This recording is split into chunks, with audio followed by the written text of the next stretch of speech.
आपकी बात की यही पुकार, सतीश पूनिया आपकी बात, हरिद्वार की यही पुकार, सतीश पूनिया आपकी बात, सतीश पूनिया जिंदाबाद, सतीश पूनिया जिंदाबाद, सतीश पूनिया जिंदाबाद, सतीश पूनिया जिंदाबाद, सतीश पूनिया जिंदाबाद, सिंहद्वार की यही पुकार, सतीश पूनिया आपकी बात।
ये माताएं बहनें रोटी बना के आ गई क्या? खा पी के भी आ गई? खाएंगी? जिम्बो है मुर्जन जी? जिमने का प्रोग्राम है? अच्छा, ये मेरे को नहीं पता है जिमने का प्रोग्राम सारा है। बोलिए भारत माता की जय, भारत माता की जय। बाबा साहब भीमराव अम्बेडकर अमर रहे, बाबा साहेब अमर रहे, बाबा साहेब अमर रहे। वंदे वंदे। आज स्वर्गीय श्री पुण्यराम जी जाटव और स्वर्गीय श्रीमती भगवानी देवी जी के मूर्ति अनावरण समारोह में हम सब के बीच में मंच पर बहुत बड़ी बड़ी शख्सियत मेरे साथ विराजमान है। हमारे जिले के अध्यक्ष भाई संजय सिंह नरोखा जी हैं, पूर्व मंत्री हिम सिंह भड़ाना जी हैं, रामहेत यादव जी हैं, दो हमारे विधायक संजय शर्मा जी मंजीत जी हैं, पूर्व विधायक जयराम जी, पूर्व विधायक अनीता जी, बनवारी सिंगल जी, देवी सिंह जी, बन्नाराम जी, मोहित यादव जी और इस पूरे ही कार्यक्रम के जो हमारे प्रेरक हैं मूलचंद जी दीघवाल। मैं आप सबकी तरफ से मूलचंद जी को बहुत धन्यवाद देना चाहता हूं, साधुवाद देना चाहता हूं। माँ बाप से बड़ा तो कोई है नहीं दुनिया में, ईश्वर को हमने देखा नहीं, तो जिसकी गोद में संस्कार लेते हैं, जो माँ बाप हमारी परवरिश करते हैं। पुरखे तो सबके होते हैं, लेकिन अपने पुरखों की याद को जिंदा रखें वो लोग बिरले होते हैं। आपने प्रतिमा के नाते, मूर्ति के नाते उनकी स्थापना जरूर करी है, लेकिन नई पीढ़ी को ये जरूर पता लगेगा कि उनकी पुरानी पीढ़ी के लोग कितने परिश्रमी थे, कितने सहनशील थे और अभाव में भी जिन्होंने जिंदगी जीकर अपनी औलाद को काबिल बनाया। इसके लिए उन्होंने बहुत बड़ा काम किया है कि अपने माता पिता की प्रतिमा को यहाँ स्थापित उन्होंने किया है। मुझे अभी बता रहे थे क्या ज्ञान प्रकाश अम्बेडकर ज्ञान प्रकाश संस्था है, जिले की जाटव समाज की सबसे बड़ी संस्था है अम्बेडकर ज्ञान प्रकाश। मैंने पूछा क्या करते हैं, तो उन्होंने कहा कि बच्चों को पढ़ाई लिखाई के लिए काबिल बनाते हैं। और अभी बता रहे थे कि हमने पिछले दिनों 1 दर्जन से ज्यादा ऑफिसर तैयार किए हैं।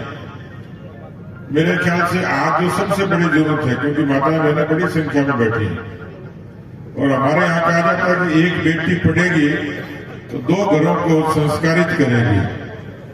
आज जो सबसे बड़ी जरूरत है, बाबा साहब यही कहते थे, संगठित रहो, शिक्षित बनो और संघर्ष करो। संगठन में जो ताकत है और शिक्षा में जो उजाला है वो हमें संघर्ष की प्रेरणा देता है। संघर्ष किस बात का? आपस में नहीं, समाज में आपस में नहीं, संघर्ष है परिस्थितियों और चुनौतियों से, कुरीतियों से। क्योंकि हम आज भी, भले ही भारत अंतरिक्ष में पहुंच गया, दुनिया बदल गई, इंटरनेट आ गया, लेकिन फिर भी लोग अंधविश्वासों में, रूढ़ियों में, इनमें अभी भी भरोसा करते हैं। मुझे लगता है कि इन सबको दरकिनार करके यदि कोई परिवार बेटी को पढ़ाए, बेटी को काबिल बना देगा, तो मुझे लगता है कि उस समाज को तरक्की से कोई रोक नहीं सकता।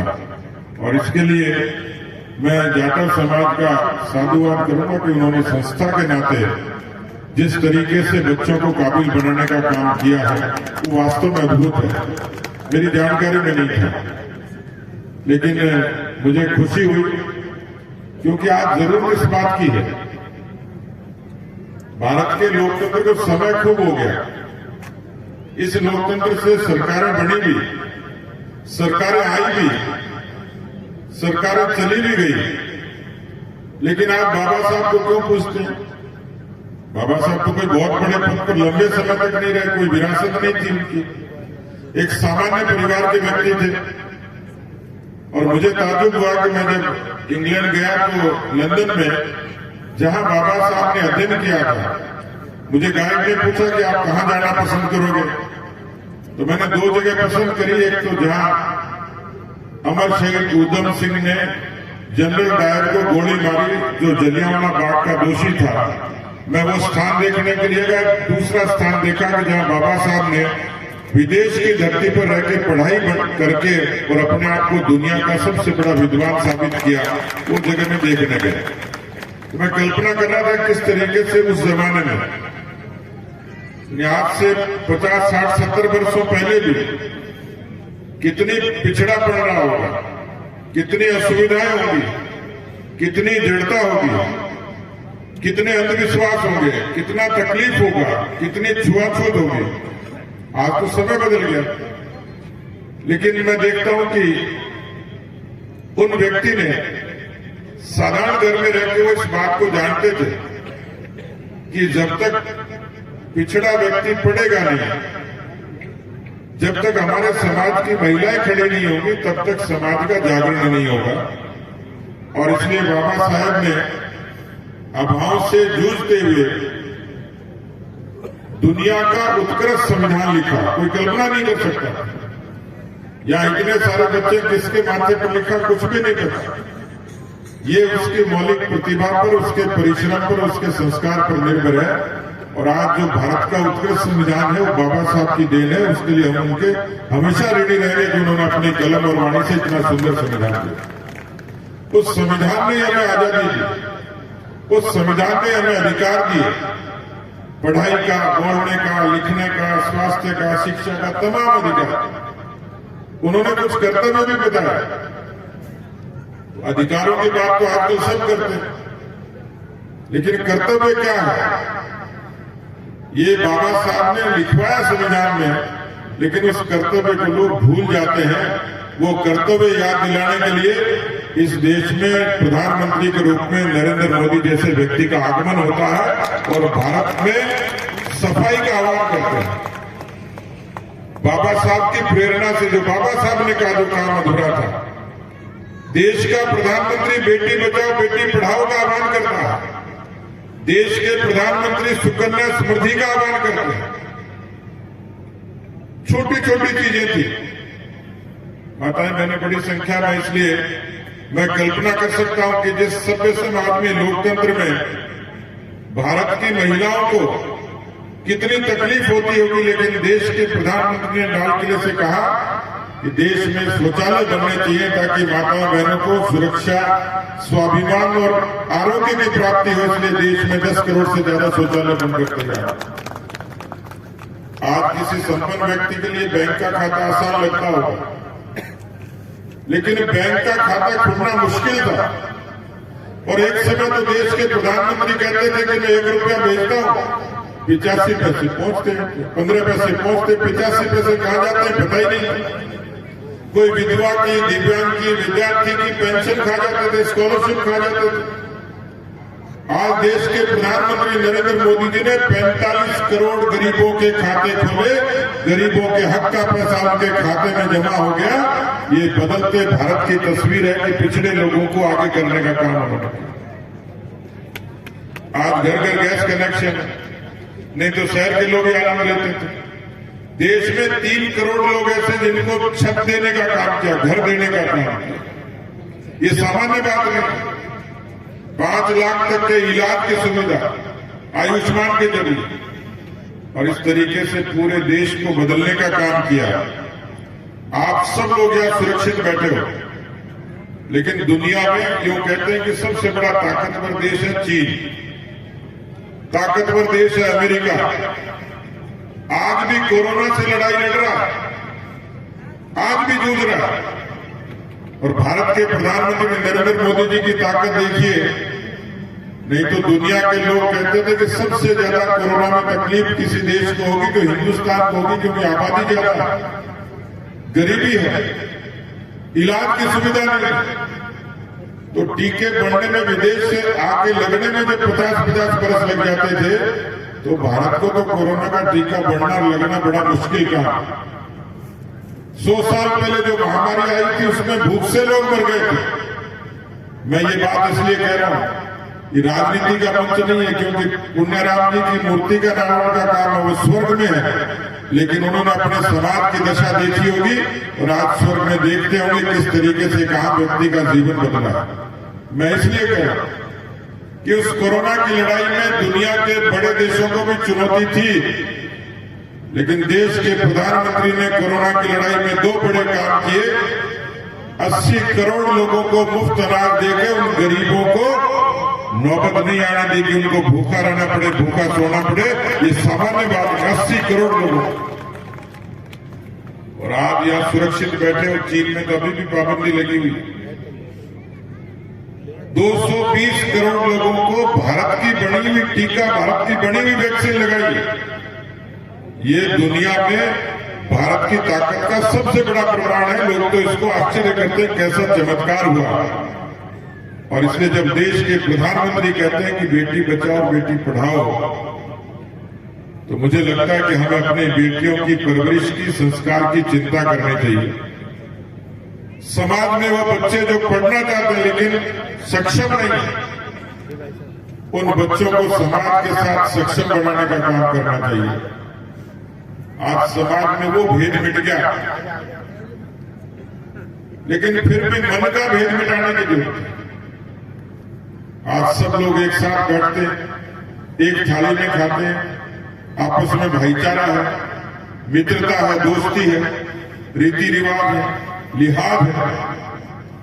और इसलिए राजनीति के लोग राजनीति की बातें करेंगे, लेकिन हमें तो इस मंच पर समाज नीति की बात करनी है।